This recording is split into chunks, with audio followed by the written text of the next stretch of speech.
कहानी उस राइवलरी की जिसकी कोई बात ही नहीं करता। एक राइवलरी ऐसी भी, ना स्लेजिंग, ना गाली गलौज, ना जानी दुश्मनी, फिर भी इतने तगड़े राइवल। ये राइवलरी बड़ी रोचक है और वो 2 मैच जहां से इस राइवलरी का जन्म हुआ। जानिए कैसा है इस राइवलरी का इतिहास, आखिर कब से शुरू हुई ये जंग।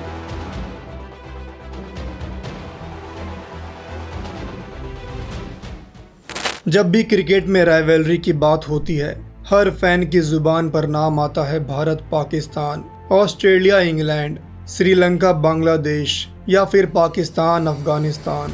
क्योंकि कारण साफ है, जब कभी भी ये दोनों टीमें आपस में भिड़ती है तो उसके बाय प्रोडक्ट के रूप में हमें कई जुबानी जंग, एक के बाद एक स्लेजिंग, हाई स्कोरिंग मैचेस, खिलाड़ियों के बीच गर्मा गर्मी, भर भर कर कंट्रोवर्सी, बेशुमार मीडिया की हाइप और न जाने कितने ही यादगार लम्हे देखने को मिलते हैं जो कि इन टीमों के मैचेस को हाई वोल्टेज राइवलरी बनाते हैं।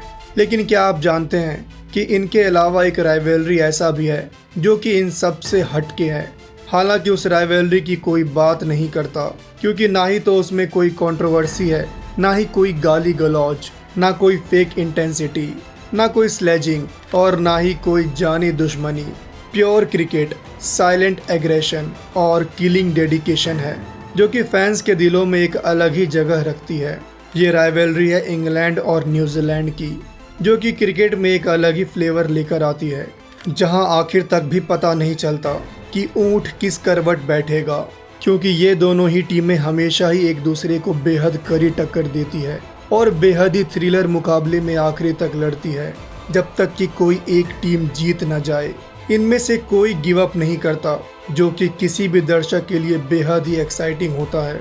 और हम फैंस के लिए इससे बड़ी मज़े की बात और क्या हो सकती थी कि 2023 वर्ल्ड कप की शुरुआत ही कल इन दोनों टीमों के मैच से हुई और इस अनोखी राइवलरी के इतिहास में एक और पन्ना जुड़ गया। पर सवाल ये है कि आखिर ये सब शुरू हुआ कैसे? कब से इंग्लैंड और न्यूजीलैंड के मुकाबले इतने इंटेंस होने लगे? तो चलिए आज की इस वीडियो में हम बात करेंगे उन 2 वर्ल्ड कप मैचों की जहां से इस राइवलरी का जन्म हुआ, साथ ही उन लम्हों की जिसने इस ज्वाला को और भड़का दिया था। जब मैकुलम सऊदी की मार सह न सका इंग्लैंड, तो साल था 2015, जब वर्ल्ड कप न्यूजीलैंड के घर में खेला जा रहा था और इंग्लैंड भी उसी ग्रुप का हिस्सा थी जहां न्यूजीलैंड की टीम थी। इन दोनों टीमों के बीच मुकाबले में न्यूजीलैंड के शेरों ने पूरे जोर शोर के साथ इंग्लैंड की टीम पर धावा बोल दिया और चारों ओर से जकड़ कर रख दिया। टीम सऊदी अकेले ही 7 विकेट झटक गए। रूट के 46 के अलावा कोई बल्लेबाज क्रीज पर टिक न सका।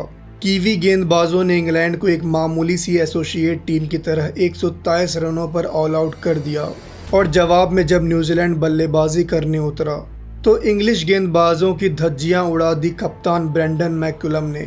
ऐसे ऐसे शॉट मारे जो कोई भी गेंदबाज देखना नहीं चाहेगा।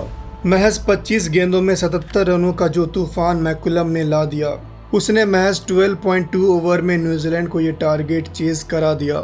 ये हार नहीं, एक जोरदार थप्पड़ था ओवेन मॉर्गन की अगुवाई वाली इंग्लैंड पर। एक ऐसी बेइज्जती जो भुलाए नहीं भुलाई गई मॉर्गन से, जिसे बुरे तरीके से रौंद दिया था न्यूजीलैंड ने। और यहाँ से इस राइवलरी की शुरुआत हो गई और वो बदला जिसने न्यूजीलैंड से उसका वर्ल्ड कप छीन लिया। और अब आ चुका था 2019 का वर्ल्ड कप। अब सिचुएशन अपोजिट थी। इंग्लैंड इस वर्ल्ड कप की मेज़बानी कर रहा था और अब राउंड रॉबिन फॉर्मेट में वर्ल्ड कप खेला गया, जहां न्यूजीलैंड और इंग्लैंड के बीच ग्रुप स्टेज मैच हुआ और बेस्टो के ताबड़तोड़ 106 के जवाब में न्यूजीलैंड धाराशायी हो गई। 119 रनों की बड़ी जीत से मॉर्गन ने उस हार का बदला तो चुका दिया, मगर कहीं न कहीं वो बेइज्जती उन्हें अभी भी सता रही थी। और तभी ये दोनों टीमें फाइनल में भिड़ी, जहां पहले बैटिंग करते हुए न्यूजीलैंड ने एक फेयर टीम एफर्ट के दम पर 241 रन बोर्ड पर लगा दिए। जवाब में इंग्लैंड की पारी लड़खड़ा रही थी, जिसे बेन स्टोक्स ने 84 रन जड़ टारगेट के करीब पहुंचाया। लेकिन तभी गेंद का उनके बैट से टकराकर बाउंड्री पर जाना, अंपायर धर्म सेना का 6 रन देना कंट्रोवर्सी कर गया, जिस 1 रन की वजह से ये मैच टाई हो गया।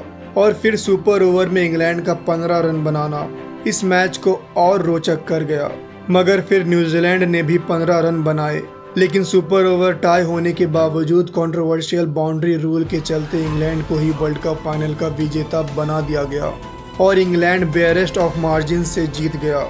मॉर्गन ने भी उस बेइज्जती का बदला वर्ल्ड कप ट्रॉफी जीत कर ले लिया। और आपको जानकर ताज्जुब होगा कि आज तक 1975 से लेकर 2019 के वर्ल्ड कप तक ये टीमें आपस में 10 बार भिड़ी है, जिसमें से 5 बार इंग्लैंड और 5 बार न्यूजीलैंड ने बाजी मारी है। लेकिन सही मायने में वो 2015 और 2019 के वर्ल्ड कप ही थे जिसने इन दोनों टीमों की राइवलरी की शुरुआत की और आज हम एक अनोखे मोड़ पर आ खड़े हैं। 2015 में जहां न्यूजीलैंड का पलड़ा भारी था तो वहीं 2019 में इंग्लैंड कुछ अधिक मजबूत थी। लेकिन इस बार 2023 के वर्ल्ड कप के पहले मुकाबले में इन दोनों टीमों का बैलेंस बिल्कुल बराबर दिखा, बिल्कुल इवन। दोनों टीमें अपने बराबरी के वर्ल्ड कप स्कोर के साथ उतरी और यहाँ पर कंपटीशन बेहद ही टफ था जिसने इस राइवलरी को और इंटेंस बनाया। हालांकि न्यूजीलैंड पहला मैच अपने कप्तान केन विलियमसन के बिना खेला जो कि अपनी नी इंजरी से अभी भी रिकवर कर रहे हैं, तो इंग्लैंड भी जोफ्रा आर्चर के बिना मैदान पर उतरा जो कि अभी तक अपनी एल्बो इंजरी से 100% उभर नहीं पाए। खैर, ग्रुप स्टेज का मैच तो हो चुका, बाकी ये देखना दिलचस्प होगा कि क्या इस बार भी ये टीमें प्लेऑफ में एक बार फिर भिड़ेंगी। अपनी राय कमेंट करके ज़रूर बताएं।